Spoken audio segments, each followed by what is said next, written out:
नाज़रीन मोहतरम, आप देख रहे हैं यूट्यूब चैनल सदाकत एट लॉ। मैं हूं मिर्ज़ा सदाकत अली, एडवोकेट सुप्रीम कोर्ट। मैं अपने चैनल पर आपको खुश आमदीद कहता हूं और प्रोग्राम स्टार्ट करने से पहले आपसे रिक्वेस्ट है कि आप मेरे चैनल को लाइक कीजिए, सब्सक्राइब कीजिए ताकि मेरे हर आने वाली नई वीडियो का नोटिफिकेशन आपको मिलता रहे। तो आज हम इस सब्जेक्ट पे बात करेंगे कि क्या हमें आईएमएफ से जो हैं वो मिलेंगे पैसे, और 3 सिचुएशंस हैं, उन सिचुएशंस पर आपसे डिस्कस करेंगे। प्रेपोजिशंस है। पहली प्रेपोजिशन ये है कि अगर आईएमएफ से हमें लोन की किस्त मिल जाती है तो इस सूरत में हमें क्या करना पड़ेगा। फिर एक दूसरी प्रेपोजिशन है, फिर एक तीसरी प्रेपोजिशन है। वो मैं बारी बारी आपसे सारी डिस्कस करूँगा। चलते हैं अपने प्रोग्राम की तरफ। पहली प्रेपोजिशन पे बात करते हैं। अगर आईएमएफ हमें किस्त जारी करता है तो आईएमएफ किस्त ऐसे नहीं जारी करता। आईएमएफ की कड़ी शराइत हैं, बहुत कड़ी शराइत हैं। कुछ आपने सुन ली होंगी, कुछ मैं आपको बता देता हूँ। वो ये है कि आईएमएफ ने लिमिट लगाई है, बड़ा हार्श एटीट्यूड अपनाया है। आईएमएफ ने कहा है कि बिजली के यूनिट जो है वो 50 रुपये से बढ़ाकर 90 रुपये फी यूनिट किया जाए। ये बहुत खौफनाक किस्म की शर्त है, इसलिए कि जो बिल अगर किसी का 40,000 आता है तो वो कोई 80,000 आ जाएगा मिसाल के तौर पर।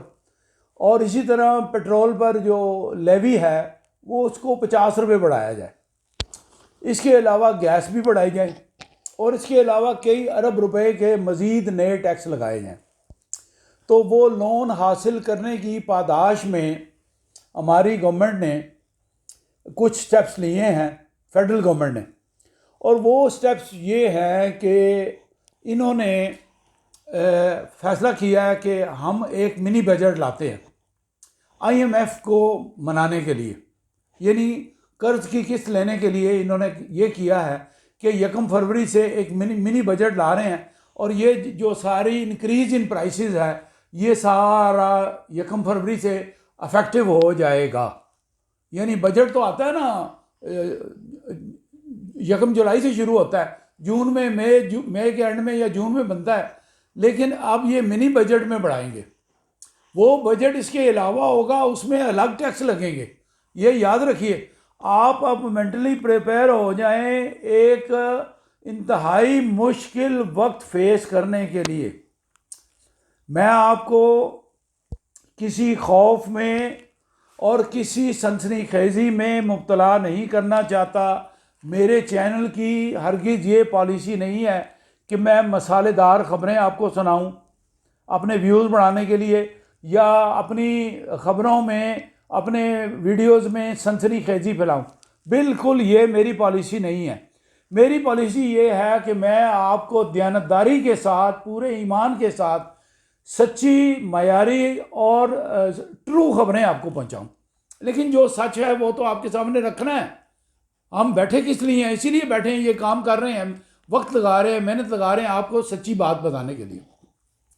और ये सारी ख़बरें हैं, ये वीडियोस इखलाकी हदूद और क़यूद के अंदर, इनके पैरामीटर्स के अंदर ही होनी चाहिए। मेरी तो ये पॉलिसी है। अब मैं आपको बताता हूँ कि आईएमएफ जो पहली प्रपोजिशन में डिस्कस कर रहा था, उसमें मिनी बजट भी आ रहा है, उसमें बहुत ज़्यादा महंगाई होगी, और उसके बाद फिर एनुअल बजट भी आपका आएगा, उसमें भी महंगाई होगी, और अवामुन्नास के ऊपर ही सारा बोझ डालना है गवर्नमेंट ने।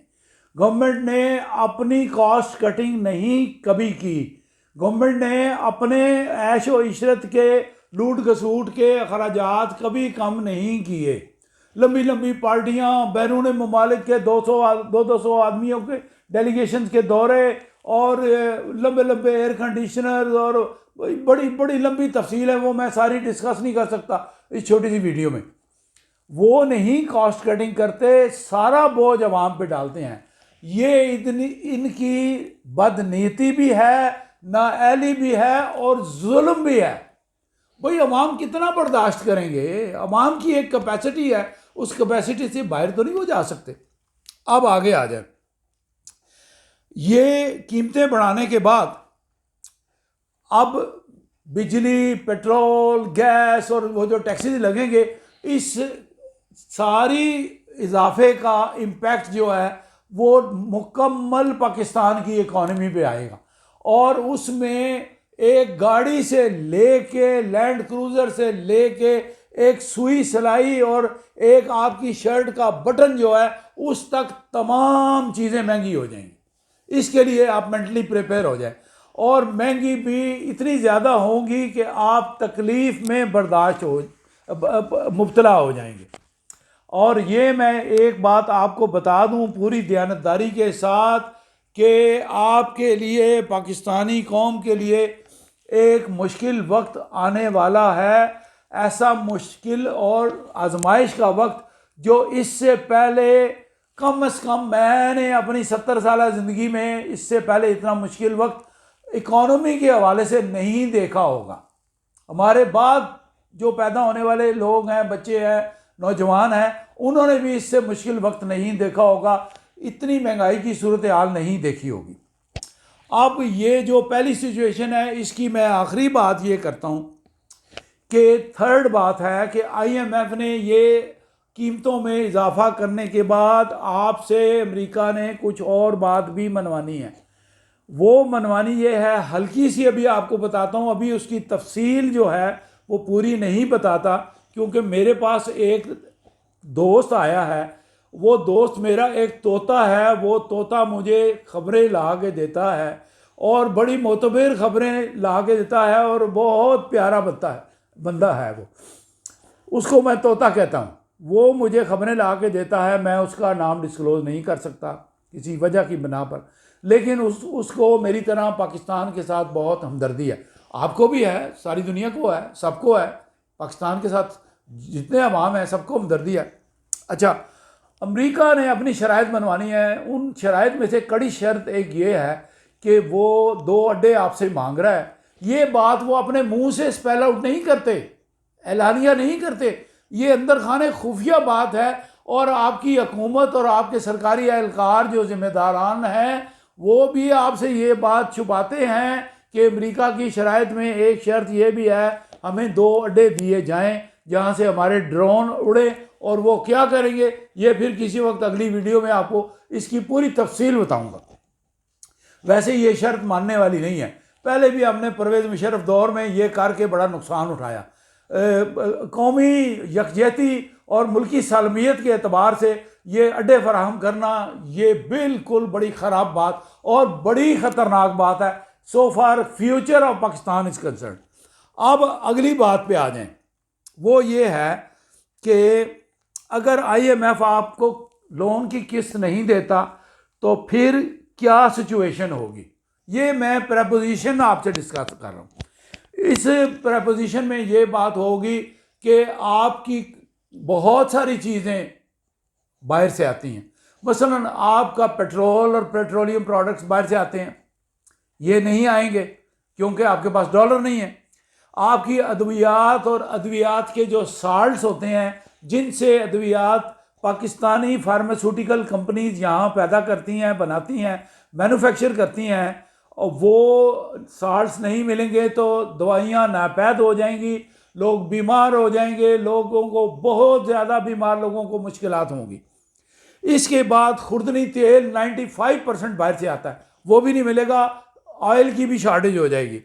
इसके बाद आपकी दालें भी बहुत सारी, कुछ यहाँ होती हैं लेकिन बहुत सारी दालें आप चाइना और ब्राज़ील से मंगाते हैं, वो भी नहीं होंगी। और जो यहाँ पर होंगी, बहुत सारे हमारे व्यापारी हजरात जो अलहाज कहलाते हैं, अपने आप को माजरत के साथ कह रहा हूँ, वो होर्डिंग कर लेंगे। जब उनको पता लगेगा कि बाहर वाली इंपोर्ट वाला माल नहीं आ रहा तो जो स्टॉक अवेलेबल होगा वो जमा कर लेंगे, ज़ख़ीरा अंदोज़ी कर लेंगे और मार्केट में कीमतें बहुत ज़्यादा बढ़ा दी जाएंगी।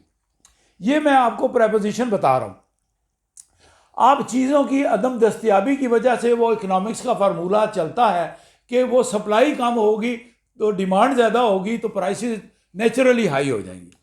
अब इसके अलावा एक और कर्जा ना मिलने की सूरत में गवर्नमेंट को बहुत बड़ा स्टेप लेना पड़ेगा, जो आइन के तहत लेना पड़ेगा, जो कॉन्स्टिट्यूशन ऑफ पाकिस्तान 1973 में लेना पड़ेगा। वो ये है कि गवर्नमेंट को फाइनेंशियल एमरजेंसी लगानी पड़ेगी। फाइनेंशियल एमरजेंसी लगाने की सूरत में महंगाई के अलावा आपके ऊपर एक और पहाड़ गिरेगा। वो पहाड़ ये गिरेगा कि जिन लोगों के फॉरेन एक्सचेंज अकाउंट हैं वो बिल्कुल ऑपरेट नहीं कर सकेंगे, $1 भी विदड्रॉ नहीं कर सकेंगे। और इसके अलावा जो लोकल करेंसी अकाउंट है उसकी भी विदड्रॉल पर कोई टैक्स आयद करने का इम्कान है, ये बात याद रखिए।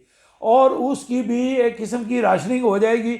आप सारे पैसे जो हैं बैंकों से यकमुश्त विदड्रॉ नहीं कर सकते, उसकी हफ्तावार लिमिट लग जाएगी। मिसाल के तौर पे एक हफ्ते में आप 5 लाख या 3 लाख विदड्रॉ कर सकते हैं, इससे ज़्यादा नहीं विदड्रॉ कर सकते। बैंकों को ये स्टेट बैंक की और गवर्नमेंट ऑफ पाकिस्तान की इंस्ट्रक्शन चली जाएंगी। इसके अलावा आपकी एटीएम मशीन्स पर भी पाबंदी लग जाएगी। मिसाल के तौर पे मैं जैसे अपना एटीएम इस्तेमाल करता हूँ, उसकी एक दिन की लिमिट 24 घंटे की 1 लाख है, वो रिड्यूस करके उसको 20,000 या 10,000 रुपये कर देंगे कि 24 घंटे में आप 10,000 से ज़्यादा एटीएम से विड्रॉल नहीं कर सकते। ये भी तकलीफ दे बात है, यानी निज़ाम कार आपका जो है वो सारा रुक जाएगा या डिस्टर्ब हो जाएगा। ये भी आपके लिए बड़ी परेशानी है और इससे सारा बिजनेस सेक्टर जो है और सारी इकॉनमी जो है यकसर डिस्टर्ब हो जाएगी। ये फाइनेंशियल एमरजेंसी की मेन बातें आपको बता रहा हूँ। वैसे फाइनेंशियल एमरजेंसी में और भी बहुत सारे काम हैं, वो सारे इस वीडियो में, शॉर्ट वीडियो में डिस्कस नहीं किए जा सकते। मसलन फाइनेंशियल एमरजेंसी में पेट्रोल नहीं मिलेगा तो पंपों पे लड़ाइयाँ होंगी और लोगों की मोबिलिटी, लोगों का आना जाना, किसी ने अस्पताल जाना है, किसी ने नौकरी पे जाना है, किसी ने दफ्तर में जाना है, किसी ने बिजनेस पे जाना है, ये सारी मोबिलिटी आपकी जो है यकसर जो है वो ख़त्म हो जाएगी या कम हो जाएगी।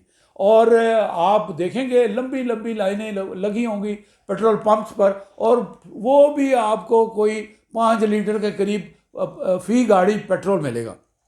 ये मैं आपको बता रहा हूँ, ये सिचुएशन अराइज हो सकती है। इसके बाद एक सिचुएशन और है, वो तीसरी और आखिरी सिचुएशन है, वो मैं आपको बताना चाहता हूँ। वो सिचुएशन ये है कि गवर्नमेंट के साथ, यानी फेडरल गवर्नमेंट में है हुकूमत उसकी पीटीएम की, और बाकी सूबों में पीटीआई या उधर पीपल्स पार्टी है, उन्होंने तो रिज़ाइन कर दिया। 2 सूबों में डिज़ॉल्व हो गई हैं, असेंबली ऑफ पंजाब में और केपीके में, सिंध की मौजूद है और फेडरल गवर्नमेंट मौजूद है। अब नेशनल डायलॉग होने का इम्कान है। ये पीछे जो कंट्रोलिंग अथॉरिटी है, आप समझ जाएंगे, कंट्रोलिंग अथॉरिटी की ख्वाहिश ये है कि सियासी जमातें सारी मिल के बैठ के जो है ये हिजान खेजी और जो एक पॉलिटिकल जंग और पॉलिटिकल अदम इस्तेकाम जो मुल्क में जारी है, इसको किसी तरीके से सेटल किया जाए। एक इकॉनमी का अदम इस्तेकाम हमारे लिए मसला बना हुआ है और दूसरा सियासी अदम इस्तेकाम हमारे लिए मसला बना हुआ है। लिहाजा इस पर नेशनल डायलॉग किया जाए और उसका कोई हल निकाला जाए।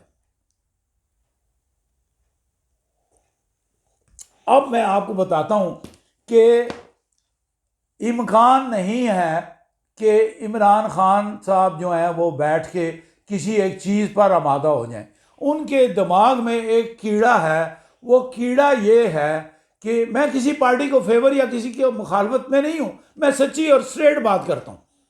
इमरान खान के दिमाग में कीड़ा ये है कि मैं बहुत पॉपुलर हूँ। पॉपुलर तो वो हैं, लेकिन वो ये समझते हैं कि पाकिस्तान के तमाम मसाइल का हल सिर्फ इमरान खान के पास मौजूद है। ये एक बहुत बड़ी मिसकंसेप्शन है, बहुत बड़ी गलतफहमी का शिकार है। उनके पास हालात इतने गंभीर हैं, उनके पास हल नहीं है, किसी के पास हल नहीं है। लूट खसूट खत्म नहीं होती, हल कैसे होगा? डॉलर आ नहीं रहा, हल कैसे होगा? और आप सारे एक पेज पर नहीं है। ये सारे 2-3 बातें गिना देता हूँ। ये सारे नाअहल हैं, सारे पार्टियों वाले नाअहल हैं। ये सारे अपनी ज़ात के लिए, इक़्तिदार के लिए लड़ते हैं, ये मुल्क के लिए काम नहीं करते। इनको मुल्क से, अवाम से हमदर्दी नहीं है।